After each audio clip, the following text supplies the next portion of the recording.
हिंदू परंपरा के अंदर ये नवरात्रि के जो प्रसंग हैं ये तो देवी मां की उपासना के लिए थे। नवरात्रि पवित्रतम रात्रियां कही जाती है, पवित्रतम दिन कहे जाते हैं। ये आसो जो चैत्र महीने में आती है, ये साधना के लिए, मंत्र साधनाओं के लिए, ब्रह्मचर्य के लिए, सत्य को प्राप्त करने के लिए, इष्ट की सिद्धि के लिए, अंतरतम की शक्तियों को जगाने के लिए, कुछ अच्छा हासिल करने के लिए होती हैं। समझदार हिंदू और समझदार जैन श्रावक श्राविका और समझदार हिंदू और समझदार जैन साधु संत इन दिनों में साधना में बैठते हैं,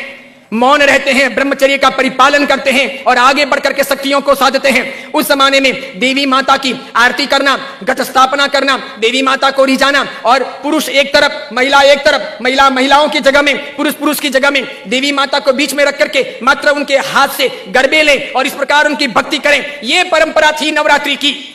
उसके बाद में मात्र गुजराती स्टाइल में डांडिया आए थे, तो बहनें बहनों में खेलती, बीच में देवी मां की स्थापना की जाती, पुरुष में खेलते और इस प्रकार नौरते रखते, नवरात्रि पालते, खान पान का ध्यान रखते। उन दिनों में कोई शराब नहीं पीता, गुटखे नहीं खाता, चाय तक नहीं पीता, व्यसन नहीं करता, अलग अलग शयन करते, पति पत्नी अलग अलग रहते, ब्रह्मचर्य की साधना करते, संपर्क नहीं करते, शुद्धता प्राप्त करते और इतने सारे भोग विलास की जिंदगी के बीच में, इतने सारे विषय वासनाओं के बीच में कोशिश करते कि कुछ दिन पवित्रता के साथ बिताएं ताकि देवी माताओं के सानिध्य प्राप्त करके हम शक्ति संपन्न बन सके, उनके आशीर्वाद अपनी जिंदगी में फल सकें।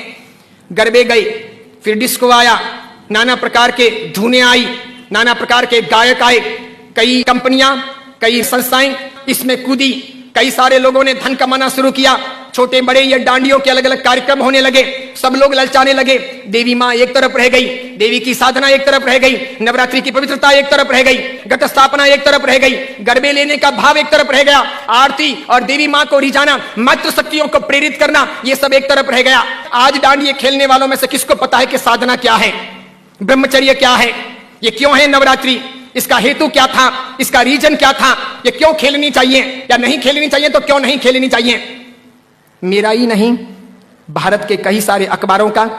कई सारे समाजविदों का, कई सारी अन्य सामाजिक संस्थाओं का यह सर्वे वर्षों से रहा है, समय समय पर किया जाता रहा है कि नवरात्रि के महीने 2 महीने के बाद में जितने गर्भपात होते हैं उतने गर्भपात बाकी के 11 महीने में नहीं होते।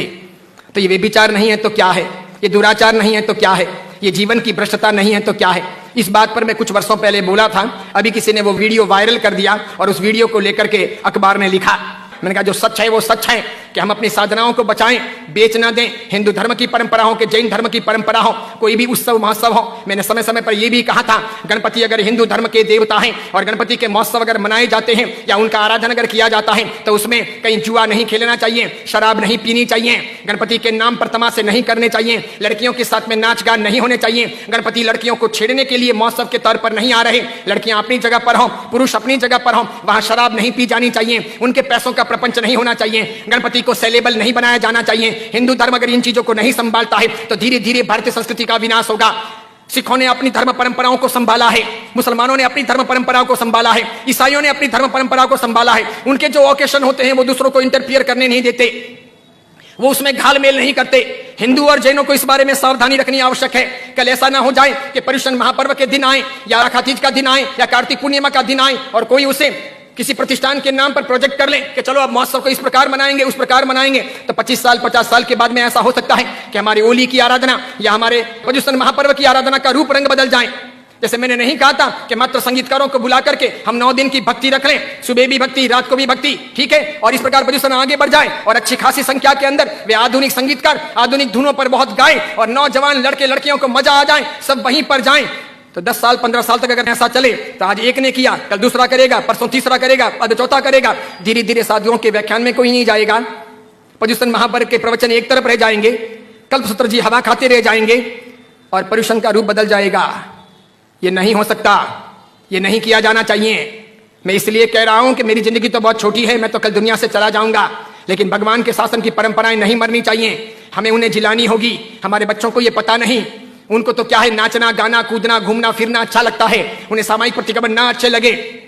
बिना पंखों के रहना उन्हें ना अच्छा लगे, लेकिन जरूरी यह है पर्युषण महापर्व की पूरी प्रक्रिया, उसकी साधना की सारी व्यवस्था समझी जानी चाहिए और इसीलिए हर बाबत के अंदर सावधानी आवश्यक है। हमारा यह वीडियो अगर आपको पसंद आया हो तो उसे लाइक कीजिए, शेयर कीजिए और आचार्य विमल सागर सूरी जी के नाम से चल रहे हमारे चैनल को सब्सक्राइब कर उसके पास रहे बेल के बटन को क्लिक कीजिए ताकि हमारे नित नए वीडियो को देखने का आपको अवसर मिल सके।